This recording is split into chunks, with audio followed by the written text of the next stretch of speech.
Hey guys, hi. So we have begun talking about the next plant hormone, and this next plant hormone is ethylene.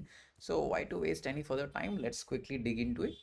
तो अभी तक जो हम कर रहे थे वो plant hormones largely plant growth promoters थे। In fact totally plant growth promoters थे, प्लांट की ग्रोथ को बढ़ा रहे थे। अब हम क्या करने वाले हैं? प्लांट ग्रोथ इनहिबिटर यानी प्लांट की ग्रोथ को घटाएंगे। इथाइलिन इसमें एक स्पेशल स्थान अपनाता है। क्यों? क्योंकि इथाइलिन एक्चुअली एक मिक्स्ड रोल प्ले करता है। आप बहुत जल्दी समझोगे कि किसी किसी चीज़ों में ethylene plays a positive role, growth को प्रमोट करता है, लेकिन किन्हीं किन्हीं चीज़ों में ग्रोथ को इनहिबिट करता है। So ethylene is a in a way mixed plant hormone, but largely इसका एक मेजर रोल इनहिबिशन ही है। अब डिस्कवर कैसे हुआ था? कूजन्स। अब कूजन्स ने देखा कि जो राइप ऑरेंजेस थे, एक सेम रूम में राइप ऑरेंजेस रखे हुए थे, और उनके होने की वजह से बनाना का राइपनिंग जो है इंक्रीज हो गया था। हालांकि कूजन्स गलत थे। ऐसा उन्हें लगा कि ऑरेंजेस ने कोई सब्सटेंस रिलीज किया जिसकी वजह से आपका बनाना बहुत जल्दी राइपन हो गया था। ऐसा उन्हें लगा, बट ऐसा हुआ नहीं था। मोस्ट लाइकली एक्सप्लेनेशन है कि हो सकता है कि कोई और एक्टिविटी हो रही होगी। एक एक्सप्लेनेशन था कि उन दिनों वो कोल वाले लैम्प्स यूज़ होते हैं, शायद उन लैम्प्स के कारण जो इथाइलिन रिलीज हुआ था उसके वजह से बनाना का राइपनिंग इंक्रीज हो गया था। बट डिस्कवरी कुछ ऐसी इस तरीके से हुई थी कि कोई एक वॉलेटाइल सब्सटेंस है जो शायद कुछ तरह के राइपेंड फ्रूट से प्रोड्यूस होता है, और उसकी वजह से बनानास या कुछ तरह के फ्रूट्स राइपनिंग में मेजर रोल प्ले करते हैं। ठीक है। सो ऑरेंजेस सोर्स नहीं थे, बट उन्हें उस समय लगा था। और ऐसा क्यों है? क्योंकि कुछ वैरायटी ऑफ फ्रूट्स का राइपनिंग इथाइलिन पे डिपेंडेंट नहीं होता है। उन वैरायटी ऑफ फ्रूट्स को हम कहते हैं क्लाइमैक्टरिक, नॉन क्लाइमैक्टरिक फ्रूट्स। सो क्लाइमैक्टरिक मतलब ऐसे फ्रूट्स जो इथाइलिन डिपेंडेंट राइपनिंग करेंगे।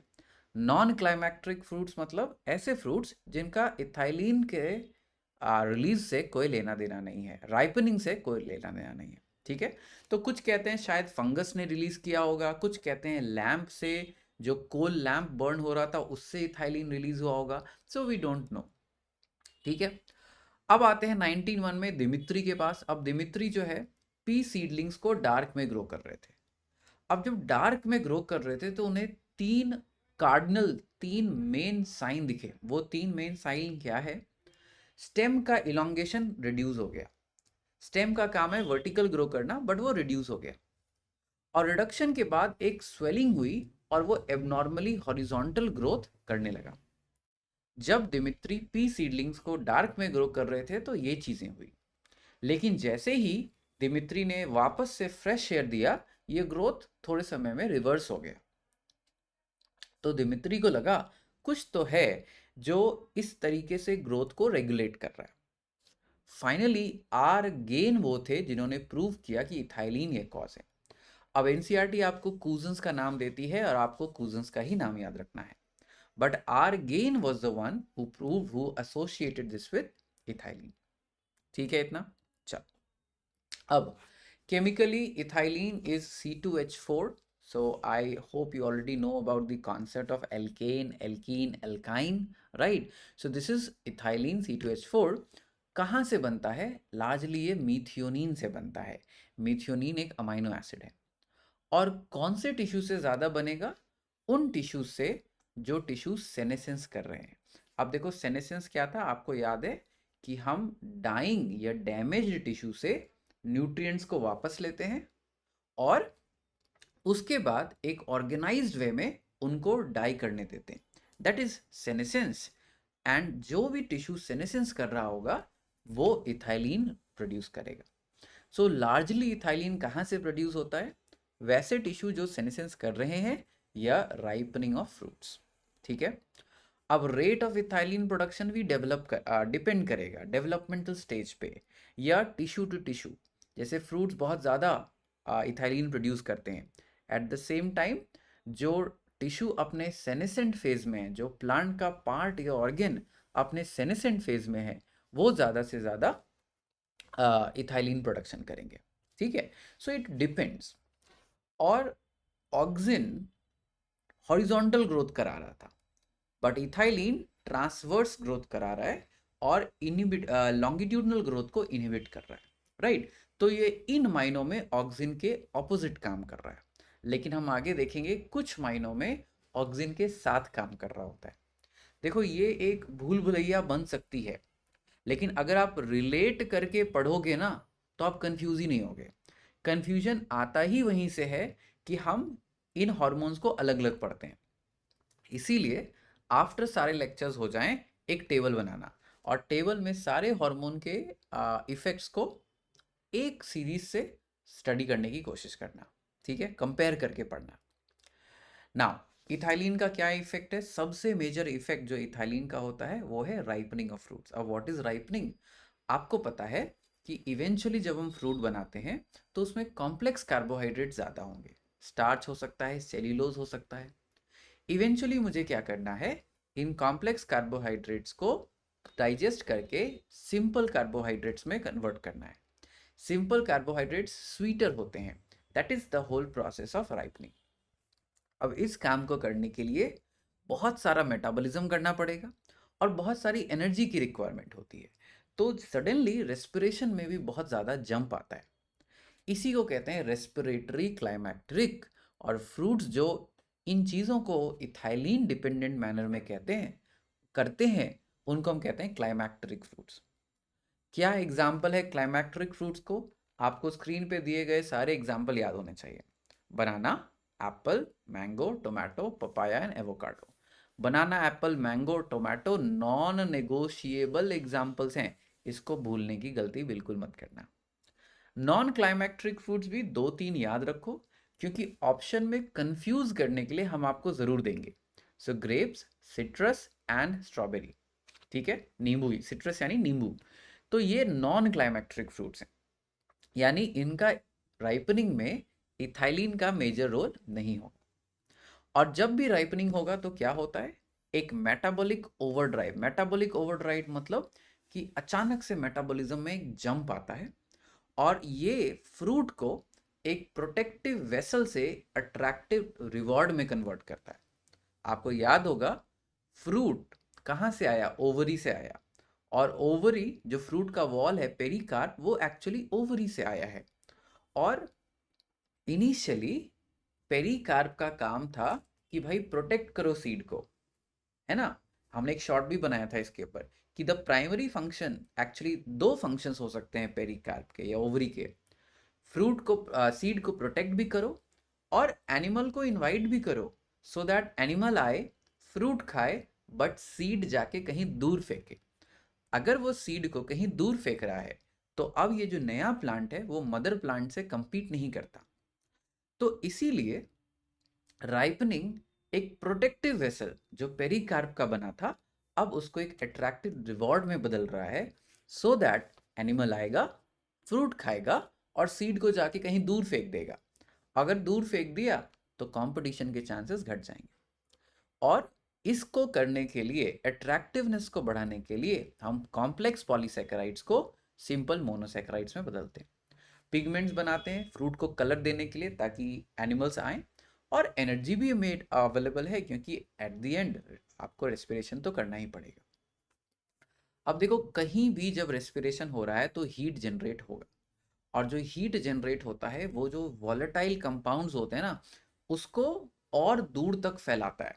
क्यों? ताकि डिस्पर्सर्स, ये जो एनिमल्स की हम बात कर रहे हैं, ये इससे खींचे चले आए। आप भी इस चीज़ को बहुत ज़्यादा रिकॉग्नाइज करते हो। अभी मैं एक एग्जांपल देता हूँ। आम की खुशबू याद है?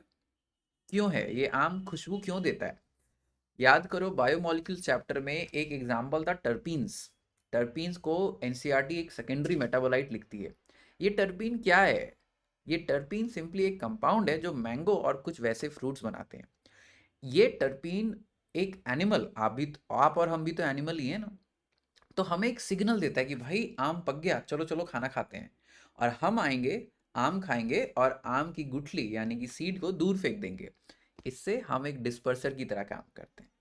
और इस डिस्पर्सल में जो एरोमेटिक कंपाउंड रिलीज हुआ जिससे मैं गया आम को खाने के लिए, तो उस अगर वो हीट के साथ रिलीज हो रहा है तो देयर इज अ चांस कि एरोमेटिक कंपाउंड बहुत जल्दी रिलीज होगा, हाई क्वांटिटी में रिलीज होगा, दूर तक जाएगा, एटसेट्रा एटसेट्रा। ठीक है, तो ये मेजर इंपैक्ट होता है इथाइलिन का इन केस ऑफ क्लाइमैक्टरिक फ्रूट्स। लेकिन हम ऑलरेडी देख चुके हैं इथाइलिन का एक और फंक्शन है सेनेसेंस। और सेनेसेंस क्या है? जो पार्ट डेड या डैमेज होने वाला है उससे न्यूट्रिएंट्स को जितना निकाल सकते हो निकाल लो और बाकी बात उस पार्ट को गिरा दो। So senescence and abscission of leaves को ये प्रमोट करता है, ऑक्सिन उसको रिटार्ड करता है कि भाई सेनेसेंस मत करो। ठीक है, सो इस केस में भी इथाइलिन आपका कुछ स्पेशल एंजाइम्स सिक्रीट कराता है, जैसे सेल्यूलेजेस और अदर एंजाइम्स जो सेल वॉल को तोड़ेंगे, एक एब्सिशन लेयर बनाएंगे और बनाते ही फ्रूट गिर जाएगा। अब देखो इस एक्सपेरिमेंट में आपको देख पा रहे हो कि देखो यहाँ पे मैंने एप्पल रख दिया जो कि एक क्लाइमैक्टरिक फ्रूट था, तो इस ट्विग के सारे पत्ते नीचे गिर गए। क्यों? एप्पल क्लाइमैक्टरिक फ्रूट होने की वजह से इथाइलिन बेस्ड राइपनिंग कर रहा है और साथ में इथाइलिन प्रोड्यूस भी कर रहा है, और इथाइलिन प्रोड्यूस होते ही क्या हो गया, आपका जो ट्विग था उससे लीव्स गिर गए। देखो कुछ ऐसा ही होता है, आपके रेफ्रिजरेटर्स फ्रूट्स को सेफ क्यों रखते हैं?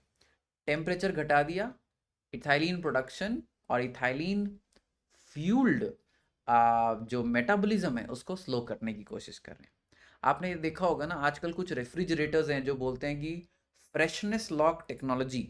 ये फ्रेशनेस लॉक टेक्नोलॉजी क्या है? कुछ नहीं, इथाइलिन को भगा रहे हैं। So we are trying to get rid of ethylene so that ethylene based जो आपका राइपनिंग है वो मिनिमम हो। और इसलिए आपने देखा होगा कई ऐसे फल है जिसको लाने के बाद मम्मी तुरंत खोल देती है थैला, उनको बंद नहीं रखती। अगर आपने गलती से बंद छोड़ दिया, टमाटर को बंद छोड़ दिया, तो बोलते हैं कि जाके खोलो, क्योंकि अगर आपने बंद छोड़ दिया तो इथाइलिन का प्रोडक्शन होगा और इथाइलिन हाई कॉन्सेंट्रेशन में उसे जल्दी से गला देगा और फिर वो टमाटर वेस्ट हो जाएंगे। ठीक है, तो देखो आपके किचन में भी उतना ही साइंस है जितना आपके एनिमल डाइसेक्शन लैब में है। तो इसीलिए अगर ध्यान से देखो तो बायोलॉजी बड़ी इंटरेस्टिंग चीज़ है। ये इफेक्ट हम ऑलरेडी देख चुके हैं कि जब तक पत्ता अच्छा है तब तक वो सोर्स ऑफ कार्बोहाइड्रेट है, तो हम उसको रखेंगे, ऑक्सीजन रिलीज होगा, ऑक्सीजन पत्ते को बोलेगा भाई तुम वहीं पे चिपके रहो। लेकिन अगर पत्ते से डैमेज हो गया या सीजन अब नहीं रहा, तो अब there is no point of keeping the leaf. क्यों? लीफ अब मेरे लिए लाइबिलिटी है, विंड आएंगे डैमेज करेंगे। क्यों ट्रांसपिरेशन से पानी का लॉस कराना अगर मैं कार्बोहाइड्रेट भी ना बना पाऊं?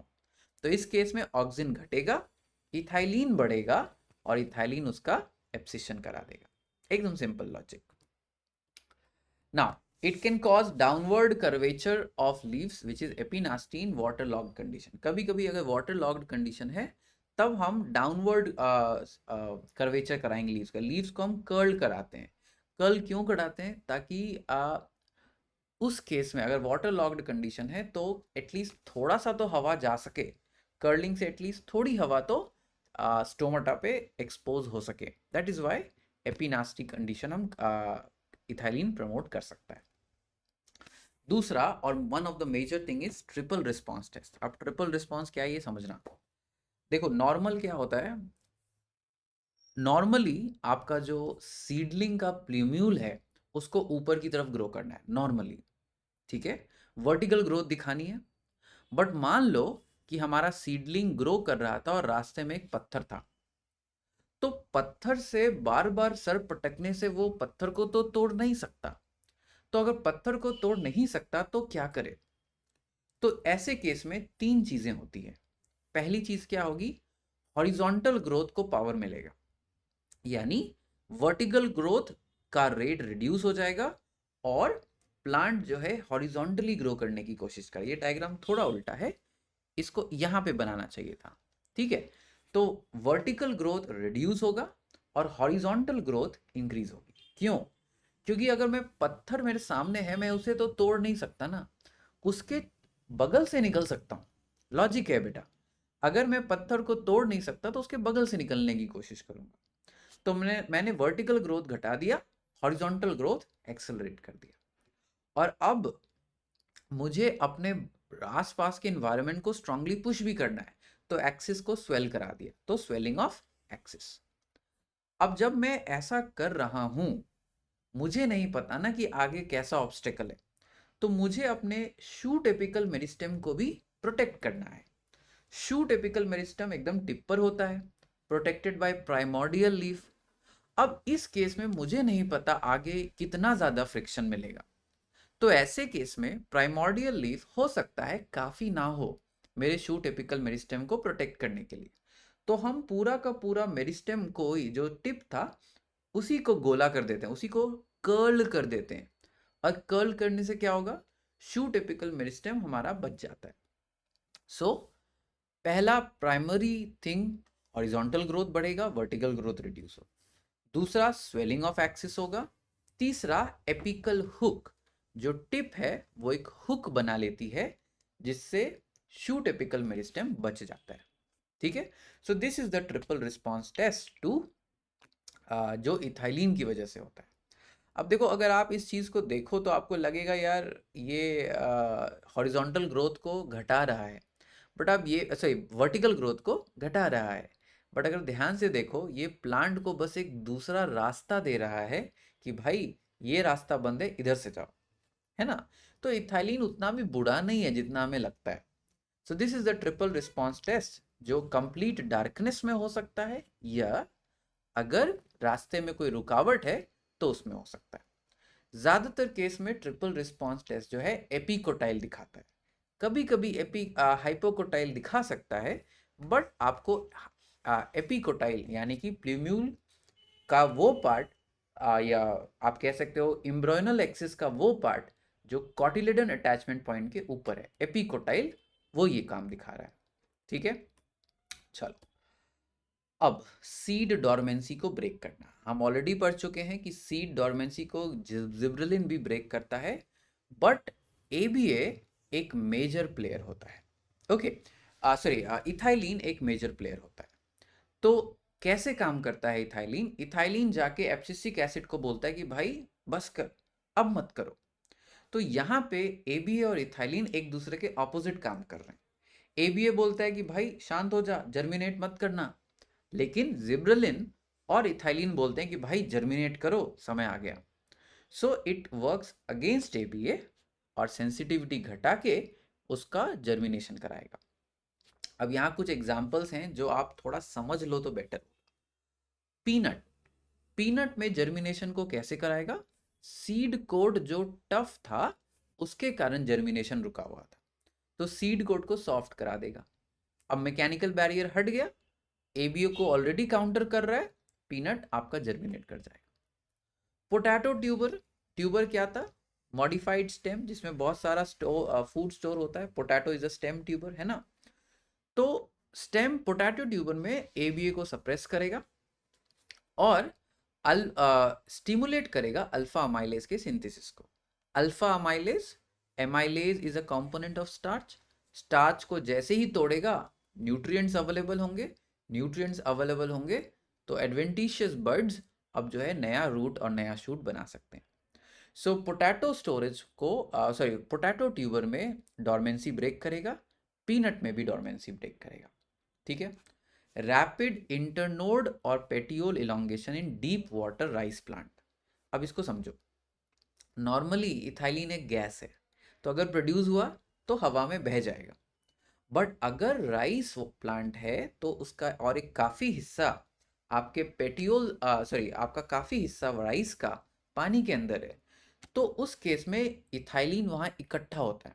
इथाइलिन बाहर जाएगा बट कम अमाउंट में जाएगा, जिसकी वजह से क्या होगा, जीए सिंथेसिस को एक्टिवेशन मिलेगा।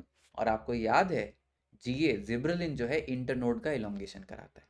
सो जब डीप वाटर राइस अभी पानी के अंदर होता है तो इथाइलिन बढ़ेगा, इथाइलिन जाके जीए को बोलेगा कि भाई जीए इंटरनोड को बढ़ाओ, और इससे जो राइस प्लांट है वो पानी के ऊपर आ जाएगा।